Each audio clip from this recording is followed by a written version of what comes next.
Bezrat Hashem, la Gemara de ce matin, Pesachim Zain Amud Bet. Dit la Gemara, d'où ce qu'on apprend qu'il faut chercher le Hametz à l'aide d'une bougie. C'est écrit le Oraner. Le Oraner, ça veut dire avec la lumière qui éclaire une bougie, on cherche le Hametz. D'où ce qu'on apprend ça? Amar Rav Chisda, nous enseigne Rav Chisda, Lamadnu Metzia Metzia. Ou Metzia Mechipus, Vechipus Mechipus, Menerot Vener. Il dit ici, il apprend de ce qu'on appelle Gezerah Shava. Qu'est-ce que c'est Gezerah Shava? Gezerah Shava, Chachamim ont appris, Rav Mipi Rav, un rabbin de la bouche de son rabbin, jusqu'à Moshe Rabbeinu, qui a certainement de la Torah on peut faire un parallèle entre les deux mots et le contexte où il se trouve. Alors, dans ce cas spécifique, on va trouver où c'est écrit ner, où c'est écrit bougie, et ici aussi, c'est écrit bougie. Alors, il dit ici, tout d'abord, il faut chercher le hametz. Alors, metzia, ça veut dire, il faut aller trouver, et après, chipus, chercher, et après, avec l'aide d'une bougie. Et tout ça, Rav Chisda nous emmène des versets qui sont écrits dans la Torah, Shiv'at Yamim Seor Lo Imatse. Imatse se trouvera pas Bevatechem. Et c'est écrit quand les frères sont descendus en Égypte et Yosef a planté sa coupe à laquelle il buvait avec, dans le sac de Binyamin, c'est écrit Vaichapes. Ils ont cherché Bagadol avec le grand et ils ont trouvé le Gavia chez le petit. Maintenant, et là-bas c'est écrit, c'est écrit de notre place. Qu'Akadosh Baruch Hu cherche, il va chercher. Je chercherai Jérusalem avec les bougies. Et c'est écrit Nerachem Nishmat Adam. De tout ça, la Gemara fait un parallèle du mot Imatse, Lechapes, Ner, Nerot, pour te dire qu'il faut chercher le Hametz à l'aide d'une bougie. Dans la halakha, on trouve que la bougie se trouve dans quelques mitzvot. Nous avons les bougies de Shabbat, nous avons les bougies de Hanouka, et nous avons les bougies de la Havdalah. Et chaque un de bougies, il a une mitzvah spéciale dans la mitzvah où il se trouve, différente de l'autre mitzvah. Les bougies de Shabbat, ils sont là pour éclairer la table de Shabbat. Pourquoi ils ont instauré les bougies de Shabbat? Parce qu'à cette époque, il n'y avait pas de lumière encore. Alors, dans ce cas, tu ne pouvais pas t'asseoir et jouir de le repas de Shabbat. Et on peut jouir d'un repas quand il y a un peu de lumière au moins. Alors, ils voulaient qu'on a cette simcha, cette joie pour le bougie de Shabbat. Avec les bougies de Shabbat, alors ils ont instauré Adlakat Nerot Shabbat, l'allumage des bougies de Shabbat. Ça veut dire que l'allumage des bougies de Shabbat, il est fait pour éclairer, pour se jouir de cette lumière. C'est pour ça la bracha, Asher Kedeshanu Mitzvotav Tzvanu Ladlik Ner Shel Shabbat. Shel Shabbat, dit le Rav Chisda, c'est pour le Shabbat. Tu arrives à Hanouka, c'est complètement différent. Là-bas, En lanu reshut lishtamesh bahem.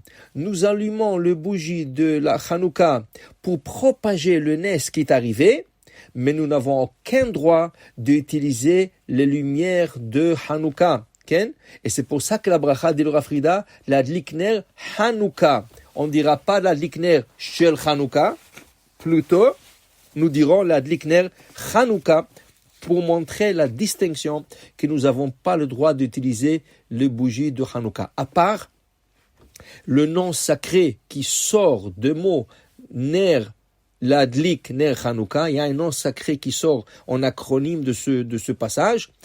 Aussi, selon le Pshat, on veut montrer qu'on n'a pas le droit de les utiliser.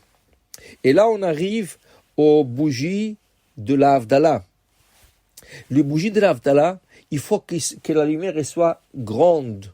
Et on appelle ça avuka, comme en français une torche, qui veut dire, la halakha dit que la mitzvah de faire la Havdalah sur une bougie, c'est sur la bougie qui éclaire plus que la normale. Alors c'est pas une bougie, c'est minimum 2 bougies. Mais c'est pas obligé d'être 2 bougies, c'est 2 mèches qui éclairent ensemble, 2 flammes qui se joignent ensemble. Ça peut être 3, ça peut être 4. Le plus le mieux. Okay? Et pourquoi on fait la Havdalah sur la bougie? Parce que Adam Arishon, Motzei Shabbat, il était triste, parce qu'il a été puni et il a été repoussé de Gan Eden. Quand il s'est promené, il a trouvé 2 pierres. Il voulait savoir la nature de ces pierres. Alors il les a frappées une dans l'autre, et voilà que des petites étincelles sont sorties. Ils ont attrapé des petites brindilles de bois, et ça a pris feu. Et voilà que le premier feu s'est créé dans le monde matériel, dans ce monde à nous. Pour se rappeler de cette lumière qui a été trouvée le Motzei Shabbat, nous aussi nous faisons la bracha sur la lumière Motzei Shabbat. Ceci est une coutume et pas une obligation. Qui veut dire que si pendant la Havdalah, vous ne trouvez pas une bougie, ou vous n'avez pas le droit d'allumer une bougie, par exemple, quelqu'un est à l'hôpital, il fait la Havdalah, il ne peut pas allumer une bougie, c'est pas une obligation, il s'en passe et il fait la Havdalah quand même sur le vin et sur le bessamim. Alors voilà, ça c'est la bougie de Motzei Shabbat. Et si vous n'avez pas de bougie, c'est ce que vous pouvez faire. Vous avez une bougie, vous prenez une allumette et au moment que la bougie est claire, vous ajoutez l'allumette dans la flamme et ça fera une plus grande flamme et on fera la bracha. Qu'est-ce qu'on regarde au moment qu'on fait la Havdalah sur la bougie? On regarde les angles et le paume de la main. La raison, parce qu'on veut jouir de cette lumière. Et comment on jouit de la lumière de la Havdalah? En voyant la différence de couleur entre la couleur de langue et la couleur de paume de la main. La couleur de langue, c'est une couleur brillante. Et la couleur de la peau de la main, c'est la peau qui est une couleur mate. Alors on regarde la différence. Dis le Harizal.